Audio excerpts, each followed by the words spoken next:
ndetse abantu bangereka mvuge ni nongere vuga umuntu w'umugabo ndetse mvuge ni assalamu alaikum ndetse cheka buti 5 iracyari Waka Live TV byose ni 5 dutangira ishyamba ritinjirwa episode ni 2 ishyamba bitwabonye muri rimwe byose byari birimo twabibonye ishyamba ritinjirwa twabibonye muri 2 filime ishyamba ritinjirwa mwabonye ko imigambi yose Sahiri yari yateguye yayihinyuye inyuma ya Sahiri kuja kwiba Nzisa agashira Marshal mu isakoshi bikarangira Nzisa yindiyemo babiri ngo abarereke yo Marshal azosoka gute mu nzu ya Nzisa ikibazo tangira 2 kurikirana ibice bikurikira misi yose ya 5 isaha 12 z'umuhingamo kuri YouTube channel yitwa mu Gisagara Film Media ndetse bibuka subscribe ureba wese wibuke ishyamba ritinjirwa 5 na Waka Live TV tangira filime yacu episode ni 2 mbese bite ndetse mwibuke ndetse bafumbuwe Nzisa bamenye bose mu ishyamba filime itangiye ritinjirwa production tinyire filime yitwa Waka Live TV niyo kashize hanze n'amagati kabutindi wakoze umuti bitazananye ngira gute nkuru umuti wagize amikuru yose uriguze kumva yitwa Sahiri arwaje gufungura uwe niwe Nzisa mwenyewe dore gitendetse yabaye Sahiri hamwe na Nzisa Sahiri ntukomenya ngo itabiri ryinshi niba ntibeshye ubashyizeho subtitle uwo mugabo uri kugenda amagambo yanditse hanze y'icyongereza ni wabikoze Nzisa Ben nakunaga kameye 5 ndetse iracyari Waka Live TV turaha fuwa yafunguye araka niba ari mu kisimbizi gusa kano gasura rugabere mukabonye 5 yisuru ugira ngo ndabatari bwa mbere nyibonye ariko muri iyi filime ugira ngo nikazutse kano kantu karakora nikarashika tu iyi ni karashika iteye ciao filime miratangira ishyamba ritinjirwa mu Gisagara Film Media mu Gisagara mwese ndakaba mwakoze iyi filime kode chapeau ishyamba ritinjirwa mu Gisagara Film Media 5 kabuti nikingi 5 nikimenyimenyi Waka Live TV 5 utangira filime episode ya 2 meze bite bagahungu bakana gato baguhenze hano bamuhenze kiri jango asahane urukunu yizana 5 kureba hanze n'abari hangaha ngo bari kumwe ni kinimfu dore ngo batibikabe baje kwibahatibwa ari umuntu ujya kwibuka asanga ujya kumwajya kwiba banki muri banki n'ubundi baragufunga gukira ndetse bakwatira imyaka myinshi ariko yakunyanze nta mwaka gukatira ariko nabigenza tuza kuri ndetse nyirubwite n'icubanga dore mbere ko nsabanya kugira ngo bafatwe hariya ndetse n'umusore afatwe babanze kuganira ibintu byinshi uyu ni master mind arapanga kila kitu napanga byose ari kwitabi Nzisa nakonde Nzisa baje kwiba kibazo naho biri kibazo nyuma ya ndetse ajya baza ngo bafite ikibazo mbere ko bajya gupanga kujya kwiba nibwo yabaje ibyo mbabwiye byose mwabyumvise ese naho bafite ikibazo kugiye kuba base mu nyuma tugiye kwiba none nyuma yaho tugiye ikibazo bagenda gute maze gufatwa bituje bikurikirana gute nta kandi kazi tuba dufise nta kandi kazi umutipe wacu bakajya kumuza kwa yandi madini bamuvana kwa Nzisa twamubonye ntago yoroshe dore hakatsoka share cyangwa urukweto no kwiruka ubona atagenda bagenga baje kunyiba nago mu nshikato ishyamba ritinjirwa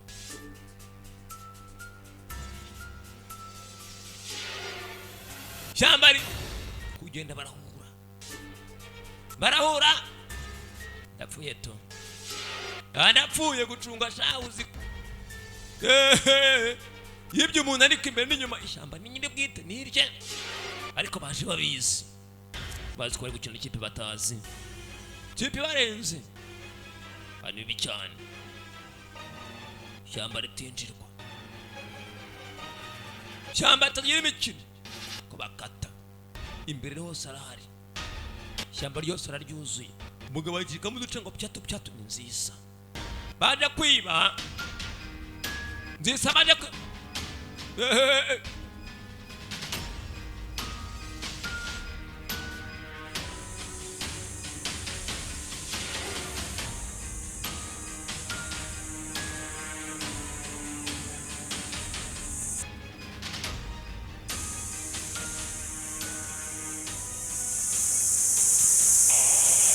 nabandi hari birakomeye plan A ku biti bitatu ya mpango wa mbere ku biti bitatu gahunda bapanze nyinshi kuri plan B basije kwa kabiri mpango wa kabiri niho bagiye babonye ko bikomeye cyane banaremereye cyane nagwaza n'imikino kubera ko umuzisa baje gutera aha bari bayobye hana bayobye baje kwiba umuntu ufite umutekano no twa banki kandi ari umwe gahagabo dore ngo flash light y'amadosiye ta flash y'amadosiye kandi yamaze kugira gute gufata amadokimo yose yakoporoye yashize kuri flash bunzira rikanga nibabonye iki simbizi kari kanze karasumira kagira ubwoba niba kabonye iki sinzi gusa iracyari wa Kala TV gucunga n'imbere hose arahari ishyamba ryose araryuzuye uyu mugabo kabiragana uyu mugabo baje kwiba none nabwo gukorana mu nyina imiryango yire bigafunguka dore ngo aninga kagabo kagufi akanimfara kaninga atanagakozeho ni kagufi kashya nk'urukweto nagakanda aragaponda nagakozeho kazamura ibire urebe zani imbaraga z'umugabo nakazamura nagaponda ponda kaje kwiba umugabo baje kwiba ntago ari umugabo wibwa bangwe mbimenya simba naje iyo mbimenya kare iyo menya ko bigenda gutya kare iyo menya ko bigenda gutya kare iyo menya ko bigenda gutya kare simba naje reka simba naje iyo mbihumbura hakiri kare aha simba naje iyo mbimenya simba naje we yakomeye cyane aba yaje komeza gushyiramo yiruka mbimenya kare ntaba yaje kubira komeye cyane ntago bayitezira icyamba rirakomeye cyane none tuyemo n'abarakomeye cyane ntago aba yaje bimenya kare ntaba yaje duragasenze kisanga mu giti imigozi iragashumika nawe ikozeho irakazirika nta muntu yikozeho kandi kwiba umugabo batiba uyu mugabo ntago yibuka uyu mugabo ni umutibwa bakana we dani ibintu mwamwe ibyo wanyibye biri none ibyo wanyibye mereza sha ibyo kamwibye no kuvuga byanze ibyo kamwibye wapi no kuvuga byanze kaburi ibyo kamwibye birakomeye tunga hano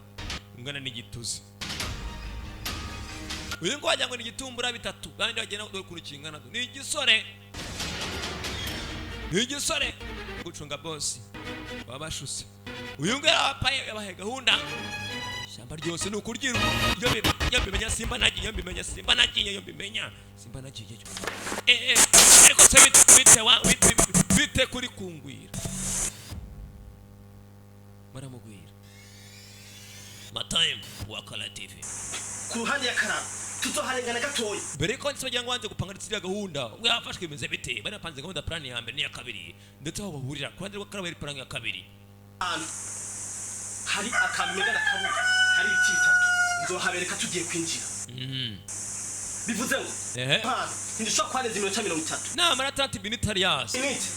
utadushikiye tuzomenya neza yuko wowe bazumva ko nubundi byarangiye bamunyasi kumenya yuko Marshal yafashwe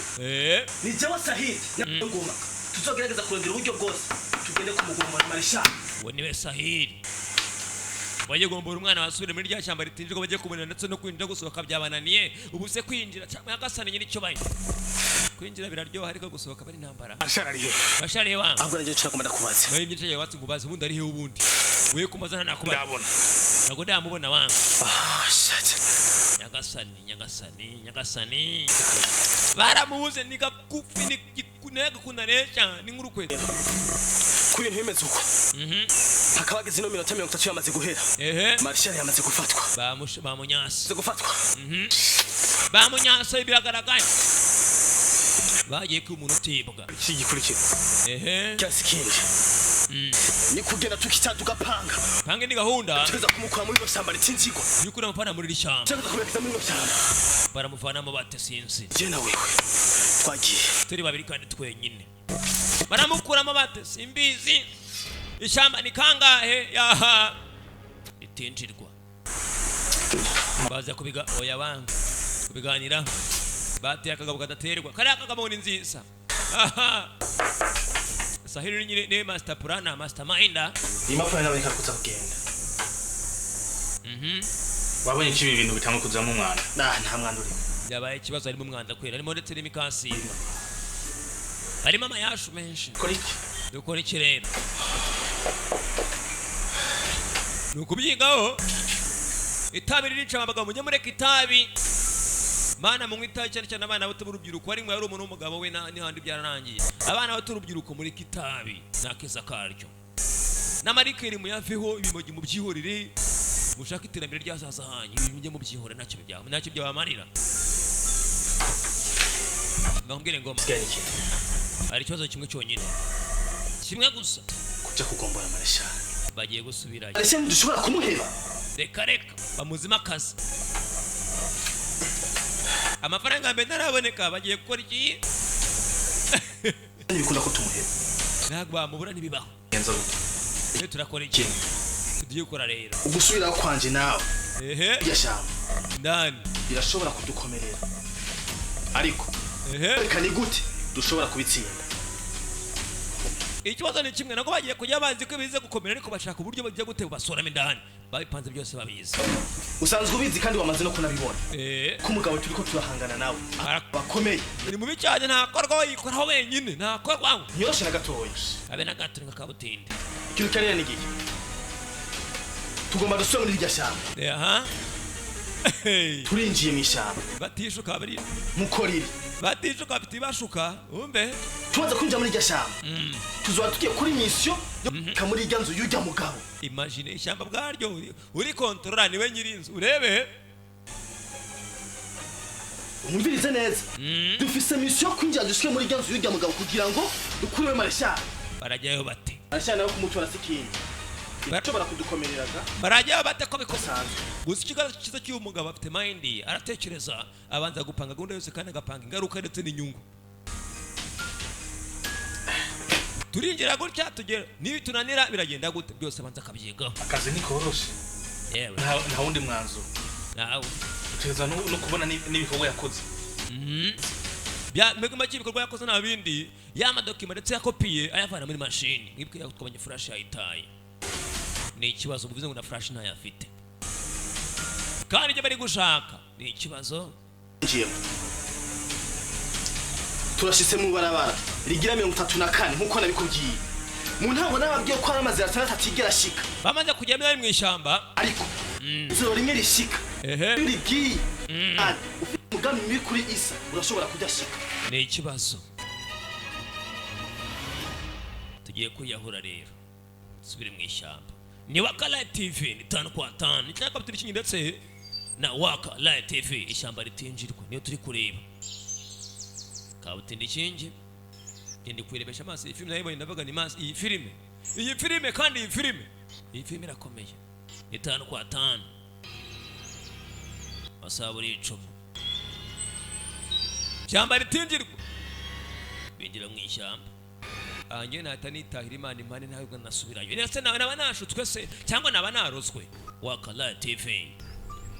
ntabwo narisubiramo nabonye kuri masoka ndetse nyiri cyamba namubonye arazimira ugasanga hakurya muhuriyeho uri mu ishyamba rya so rya mama wawe ryande ukabyara wasohotse ukitahira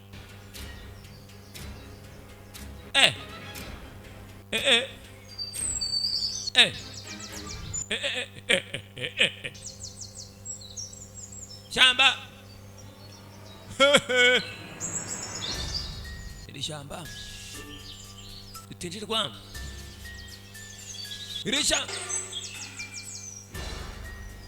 harakaciyo wakabona ntabwo wumvise gacaho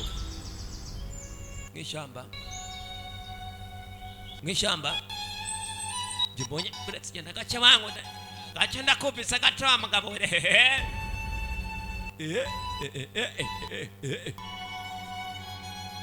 bonye gaca ariko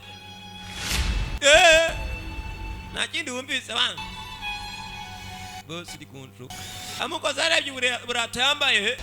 n'agataye urebe abaye uruzingo urebe kandi ni igisore aramureba dore gucunganira amubonamo nziza wapi wangu ahambaye ngiye aha nagiye imana aha ndacitse reka reka mbimenya kare simba naje reka imana aha ndagiye tu aha ngaha ndagiye kweri murampe byanjye tumwanye tumije se murabiba baramuhibye tumugabo rani umbi cyane izo twe gucamura imizero ya 34 ya 34 irashikayo ni akazi ingufu zose zanzisa ni ikibazo tumaze gushika muri gashamba rero hari gyashobora kutujijisha akaduhuma amaso akazana ibintu mu mpande tutazi yashobora guturukamo byose wayipanze canke mu kuryo uramutse wumvise induru ivuye mu kubafu uze uyaraje ucuhagarara ho nyene ni ikibazo namaze guhagarara hagati ya je nawe mu gutambuka twamaze gushira umutima hamwe mu ginduru yavuye mu kubafu utanguza ukuryo utanguje kubafu yavuye mu kubafu inguvu nzisa kaba kabaye hanga bikomeye cyane mu gihe umuhaye inguvu ashobora kugukoresha ikintu cyaco cyose najo ganje ntashobora kumenya ni ikibazo wangu ngiye kano kazi ndakareka ngo ndabona bikomeye cyane nyamara tarebe wangu ndakabamo wangu birakomeye nikuyahura se none ko bikomeye wangu biroroshye reka nkwereke gaba gafite umutwe gikurikirane n'igiki mu gihe birize bigenda uko ni wabibona ari cyo ndize ngira ya mashase mabi induri kava mu kuryo nkatanguza ukubaho nta yindi nzira hari nimwe yo gutsinda nzisa babyarangiye cyane cyane kandi upanga gahunda yose kaba kabaye ngoma unyumve neza nta yindi nzira nimwe hari nayo gutsinda nzisa reka kiretse gutamagura ukiruka atanyere cyo bahira aka nkavuye mu Imana impanisha amafaranga ntago yagumana ariko sinkwe kare njya kwehura ndeba zisa n'iki tonze aduhanga kubika zisa n'ikibazo ngoma we yemenya ntawe yagiye yo kare ubu kandi kwicuza biragatsindwa Imana ije kwinda kwita Imana ije kurira kwicuza mu buzima bwawe nukicuze yobimenya kare wa yobimenya kasemba nagiye kwibasha yobimenya kare manarakijwe nk'umwana mwiza yobimenya kare ukamenya ngoma we yego boss izina ryo general kubwiye nitwa Sahil Ifali izina rye Sahil Ifali mission turi munsi yo kumena amaraso haba namba na gatoya ni mission yo kugwana mu bwenge kuko nico kintu Imana yaduhaye igikuru gishobora gutuma umuntu abaho agabo gafite n'umutwe nakabonye byose kabanza kanabipanga afite ubwonko kuba tutamenya amaraso dukene gute twoba tudahohoteye umuntu numwe ariko igiye kwiba ugiye gukora iki gufasha umuntu kumusayidira cyangwa ugiye kumuhohotera ni ikibazo wumve mu nguvu ziwacu n'ubwenge Imana yaduhaye ukibaza ngakuri nose ukamwiba neza kuri iyi ariko ntumuhohotere ubwo ubutwe ukoze iki n'ubwenge nta muntu numwe atagavura nta muntu numwe atiba nta muntu numwe atagira iki ni ikibazo ariko nyine n'uhohotera umuntu ariko bamwibye bawitije tukabona nta yindi nzira kumukura mu nzira nta kibazo bamuhitana kusho dushatse bahitana nde umugabo mu babiri wamenya wicana ona tuko turahangayishwa ni epeti urusako gabanya urugambo rurerure cyane nabikorwa shaka ibikorwa pana magambo bakuru tugera muri mission ko tugiye kujya muri mission rero wa mugabo ni byahatari barya bate dore ko bagiye kujya muri mission ubazagaye mu ishyamba dore uri mukuntu ndo ureko barugize atangira gucira imyenda muzu apamonde nyirubwita avuye mu kanwa ke nawe ndebe muri rya shyamba tinjirwa nabaje avuye umudomo we atacaho duruku nawe tabura nyagasani wono bateye bajya kwiba bondi bamande kujya inama baravuga tugiye kwiba ahantu gusobwe agatarakomeye arakiruka yazi ko mugenzi nawe amugize gute akamuzimya sigaye wenyine ni matamaini mataprana Yesu hili wangu nyensinga kadu muluma ngabo mfite bwangu wapi kwa jina la Yesu nje nako byakunda ibai aramangaye nzisa Tumu tumana muluma ni gani Tumu ni gani nta nuko banigana na gamu gutsi ikibazo na bana yanje Ibintu biri kibi tata we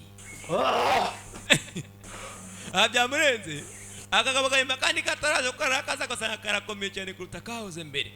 kushaka umusozo kuko ntabwo nigeragira musinu nta n'umusimo cyane gani bana we umuzira ko bakajewe sahiri ikibazo umuzira ko bakaje umugabo atinye no kuyivugisha kandi kwe ntabwo abafite reka da gahe ntabwo bineza kushaka umusozo akakaraheze karagakiro kandi karamukomye kwe nta muntu mwejyana ubwoba wanje ntijya usimba baramutinya kubona mbere ariko uyiguwe afatwe na ngoma afatwe ni ikibazo no arakoticha ni wenyine rero ubwoba bose baranzi gamba gisika cya Bujumbura ni ikibazo ibintu binzi sangira nibiki kumana marisha arakaze cyane ariko afite ubwoba nawe yapapye yahuye n'umugabo ukomeye cyane uyu mugabo ntabwo byoroshye no kuvuga wicaye ku ntebe bana yanjye ariko nacyaza to umubwoba ngo ubitukura wajya ngo nakaba bafatiye mu mushito umbe urabibonye ubu n'ubwoba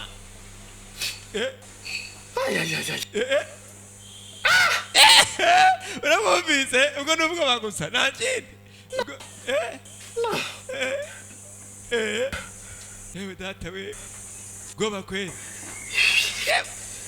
ibintu se cyandivya ubwoba andivya no nabiso